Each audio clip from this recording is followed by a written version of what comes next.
Hey, my name is Daniel Granger. I'm one of the captains at UBC Baja, and I'm just going to start this video series to take you through our whole process from the start of the year, registration, to designing the new car, testing the old one, and then eventually be building everything. So we're going to be putting out these episodes every once in a while, and hopefully you enjoy them.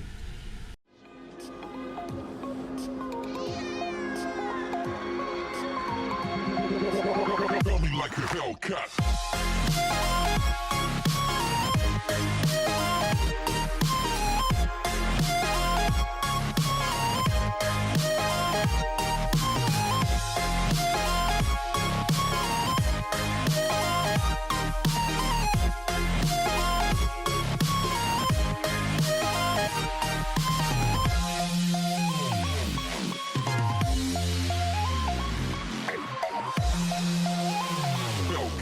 UBC Baja is an engineering student design competition where engineering students from across the world work together in their schools to design, build, and then race a single-seater off-road race car. So this is the one that we made last year, and this year we'll be building a completely brand new one, brand new suspension geometry, frame design, and drivetrain. So we've got a lot of work ahead of us, and we want to take everyone along to see what we do.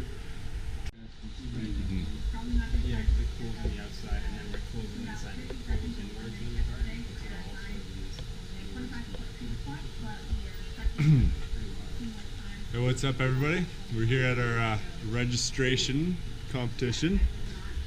We got about 12 minutes left on the countdown. We're all up at like 5:30 today to get here in time, and everybody is super wide awake and super enthusiastic. We're registering for the Oregon competition because it's only a couple hour drive away from us as opposed to the 30 hours last year. So hopefully we can click those buttons fast enough. Well, if anyone has the button, just click it. Woo! Kate's got it! That's fast. Should I add one too? Let's be number Register one. now. Yeah!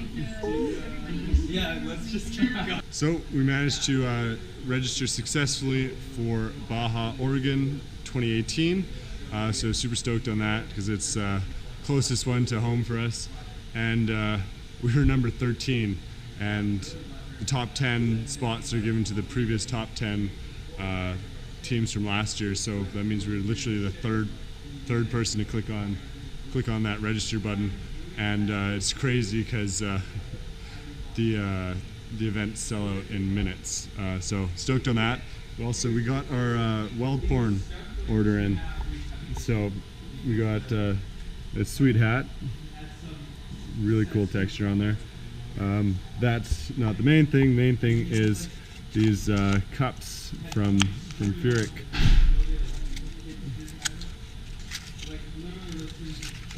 So this is their FUPA 12. So basically it's a big gas lens cup, diffusers in there, and that allows to have like a really long stick out, so you can get your tungsten really tight spots without having to worry about running out of gas coverage. And the torch kit and some 2% thoriated tungstens for that, hopefully step our welding game up this year.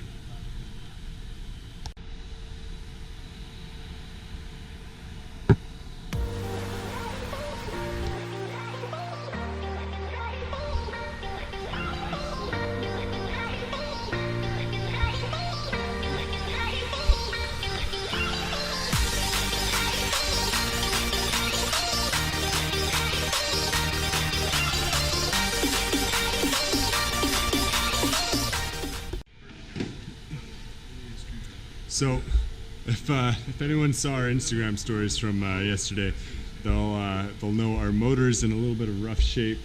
after who knows what happened.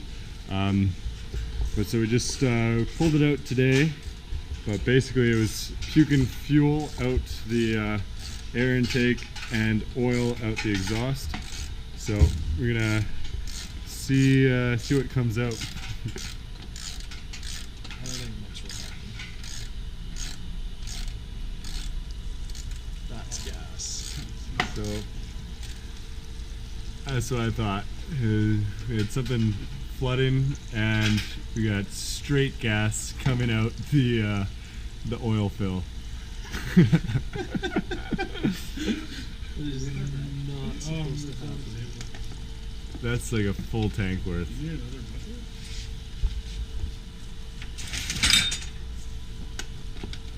Can someone hold this?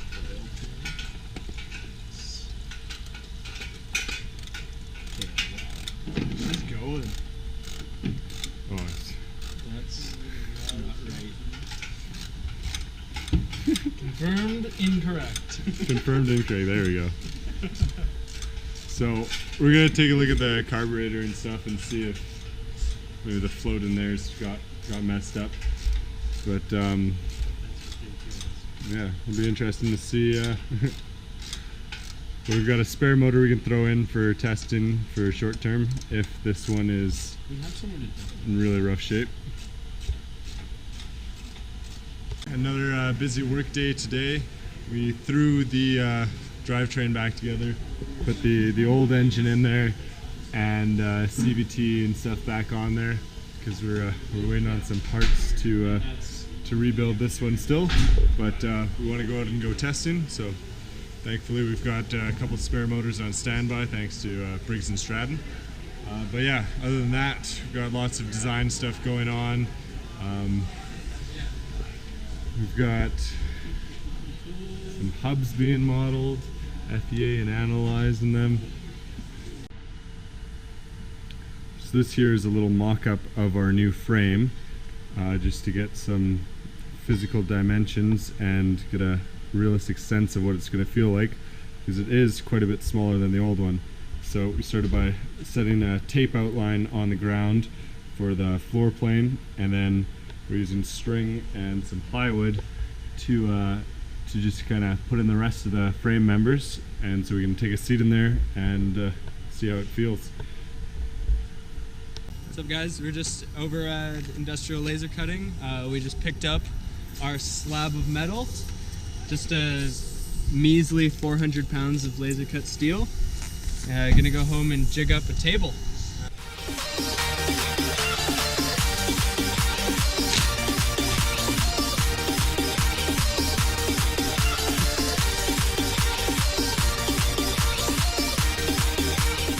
Yeah, so this is the jigging table we got from a new sponsor this year, Industrial Laser Cutting.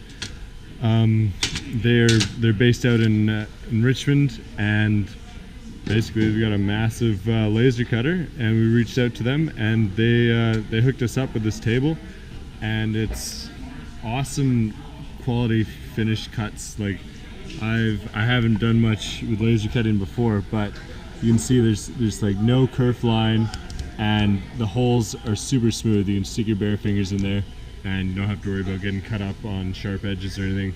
Really impressed with the cut quality.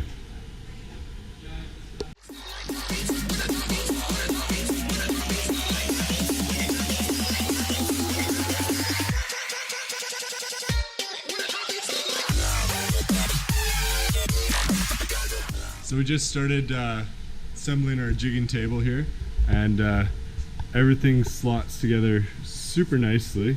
Just one mistake.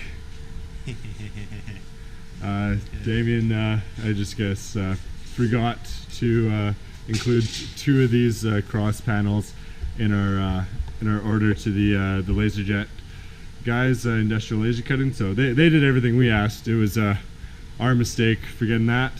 But so Damon's going to try and water jet two more out today so we can get this assembled. But it's awesome design. All these tabs and slots are just holding the whole thing together right now without any clamps or anything. and the fitment is really good, and that's well thanks to those guys at the laser cutting for you know, getting those tolerances and the offsets set properly. But we'll try and get everything pieced together and maybe start welding today. Okay, so we finally got all the pieces we need to put the jig table together. Huge thank you to ILC Industrial Laser Cutting.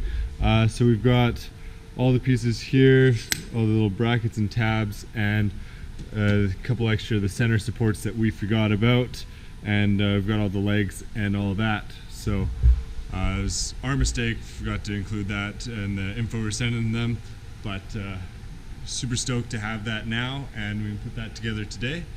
Another project we've got on the go today is building the jump. So we've got the parking lot on campus booked for testing this Saturday, and all of this wood. So we'll build a couple jumps and do some testing. So we've got our mechatronics team this year putting together a data acquisition system. They've got all sorts of electronic goodies from DigiKey and wherever else, but basically this first version of our data acquisition system is going to consist of an accelerometer on each wheel and one roughly at the CG location, and we're going to go to the parking lot, hit the jump, do some other tests, impacts, jumps, drops, hidden curbs, whatnot, and basically measure the loads at the wheels, and then we can translate that data into our validation for our loading scenarios for doing all our FEA and analysis on all the suspension components and all that. So super exciting that that's coming together, but it's going to get pretty busy in the shop later this afternoon because we're planning on putting together both the jig table and the jumps today. So I'm going to set up a time lapse and enjoy.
Okay, so what we were doing there was getting the corner weights of the car, and so these are little scales that go under each wheel and give us the precise weight on each corner, and that lets us know about our front rear weight distribution, side to side, and all that stuff.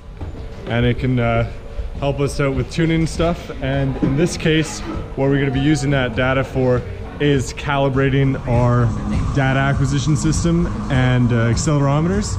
So with that weight we'll know with our accelerometers, they'll be measuring the acceleration, and we now know the mass, and from there we can calculate the force.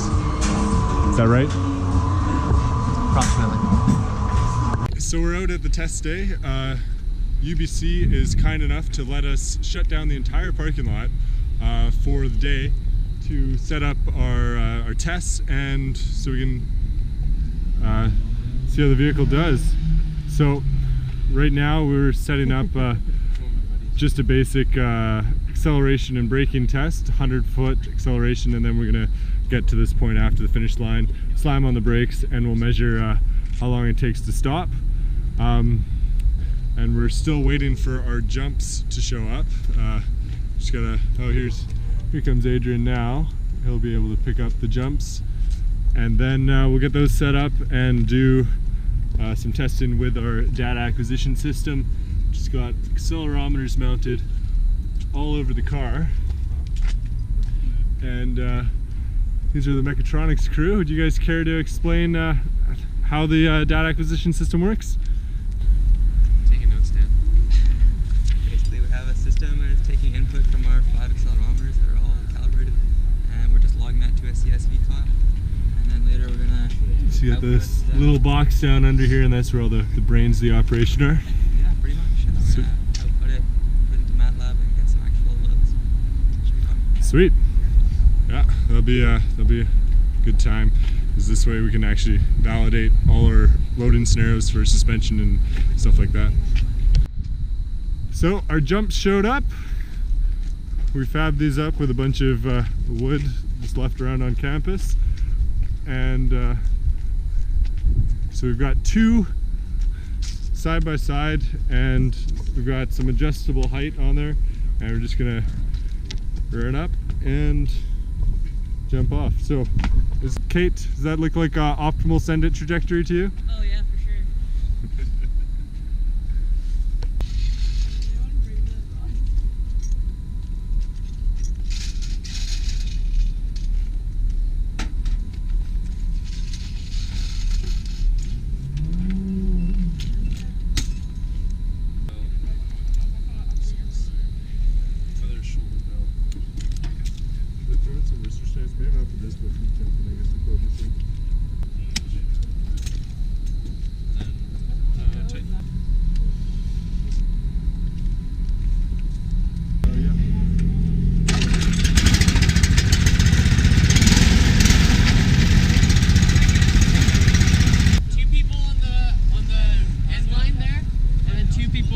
Brake line.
I got that one on camera.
Well, that's a wrap on testing. That jump was a little sketchy there, but I think we got some good data today. Good work from everyone helping out with all the cones and recording data, and only flipped it once. I don't know why you look at me when you flip it. I didn't flip it. That's a wrap.